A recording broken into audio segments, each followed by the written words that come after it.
to share some scriptures.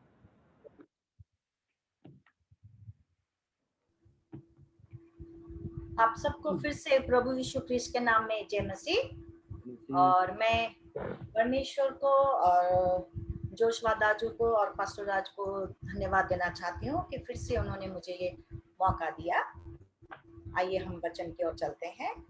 और अभी जैसे पास्टर राज बोल रहे थे कि हम लोग को प्रार्थना करते करते 1 महीना 30 डेज हो गया। What a wonderful thing.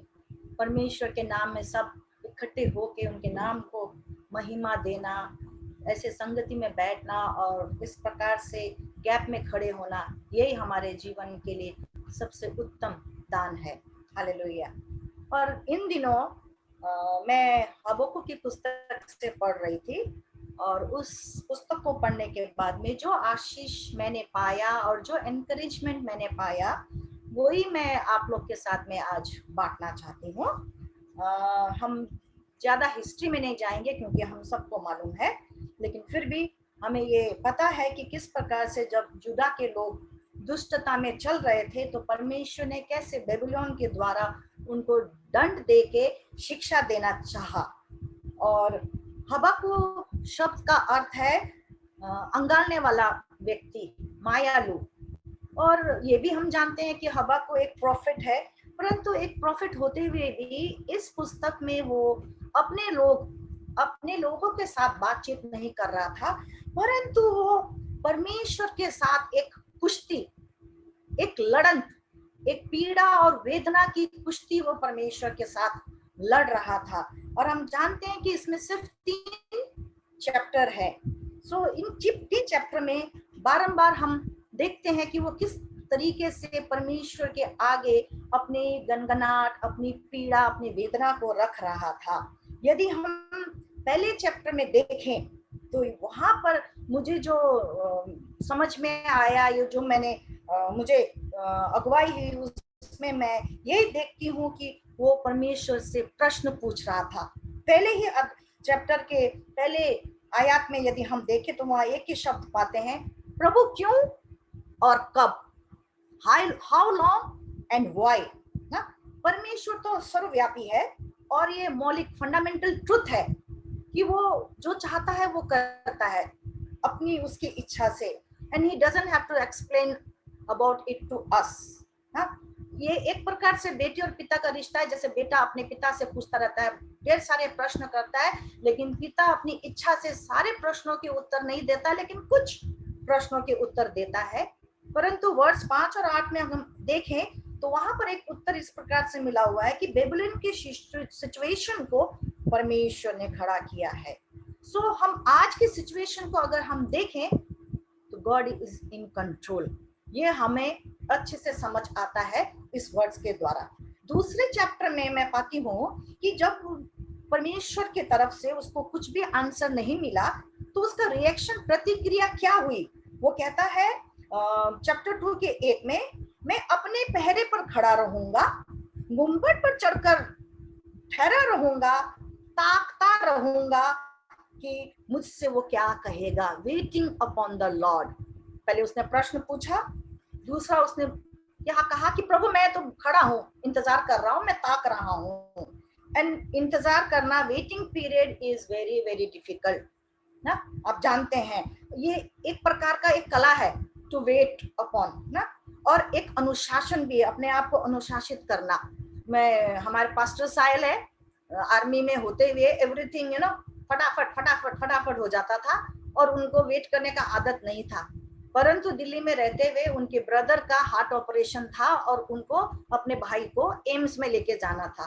And I think for 15 days वो अपने भाई के साथ रहे और आके उन्होंने मुझे सबसे पहले एक बात बोला, उषा अब मुझे वेट, लाइन में खड़ा होना और वेट करने में कोई प्रॉब्लम नहीं है। 15 दिन में मैंने सीख लिया कि किस प्रकार से लाइन में खड़े होकर वेट करते हैं। अब मुझे कोई, so waiting is so difficult for us ना। Waiting for the healing, waiting for the sickness, waiting for children future, their career, their marriage, many things. It's very very difficult this, but life में हम लोग चाहते हैं कि हर चीज फटाफट हो जाए। जैसे पहले 4G था, अब क्या हो गया 5G। Everything we want fast. लेकिन यहाँ पर हबक्क ने क्या सीखा कि मैं तो ठहरा रहूंगा, मैं तो ताकता रहूंगा। और चैप्टर 3 में फिर हम देखते हैं, पहले हबक्कुक ने प्रश्न किया, उसके बाद प्रतीक्षा किया, परंतु अब तीसरे में जाके वो खुद ही उन प्रश्नों का उत्तर देता है और कहता है कि चाहे जो भी हो जाए मैं यहोवा में मग्न रहूंगा। चाहे उसके प्रश्नों का उसको उत्तर मिले या ना मिले, चाहे उसको जितनी लंबी इंतजार प्रतीक्षा करना पड़े, पर वो समझ गया कि मैं यहोवा में मग्न और आनंदित रहूंगा। और यही कुंजी है हमारे शांतिमय जीवन की, हमारी परिस्थितियों के बीच में। सो आज इस समय हम जानते हैं, जैसा अभी पास्टर राज कह रहे थे कि हमें प्रार्थना करते हुए 1 महीना हो गया है। किस समय से हम गुजर रहे हैं ये भी हमको मालूम है, परंतु यहाँ पर हमने कितने ही अपने प्रिय लोगों को गुम किया है, कितने ही लोग अभी भी ग्रसित हैं, और हमारे मन में प्रश्न आना स्वाभाविक है, how long Lord, why, how long. मुझे याद है डॉक्टर स्टीफन ने शेयर किया था और उन्होंने एक बड़ी अच्छी बात कही थी कि we should not feel offended. हमारा मन खेदित नहीं होना चाहिए जब हमारी इच्छा के अनुसार हमें उत्तर नहीं मिलता है, परंतु हमें हबक्कुक की तरह परमेश्वर की बाट जोड़ते रहना है, ताकते रहना। Life is not like a 2 minutes noodle. वो 2 मिनट में जो नूडल बन जाता है, हमारा जीवन इस प्रकार से नहीं है। क्यों? क्योंकि यशायाह 40 का 31 में लिखा है, जो यहोवा की बाट जोते हैं वो नया बल प्राप्त करेंगे, वो उकाबों के समान उड़ेंगे, वो दौड़ेंगे पर थकित नहीं होंगे। आमीन। और क्योंकि हमें मालूम है कि हम किस पर आस लगाए हैं, वो विश्वास योग्य है, ट्रस्टवर्दी है। हबक्कुक में भी ऐसा ही लिखा है, धर्मी अपने विश्वास के द्वारा जीवित रहेगा। आमीन। जैसे ये प्रेयर फॉर मी ग्रुप है, हम निरंतर प्रार्थना कर रहे हैं, 30 दिन हो गए, हम थकित नहीं हुए हैं, निरंतर हमारी शक्ति जब उसमें हम बांट जोते हैं तो every day our strength is renewed by his grace.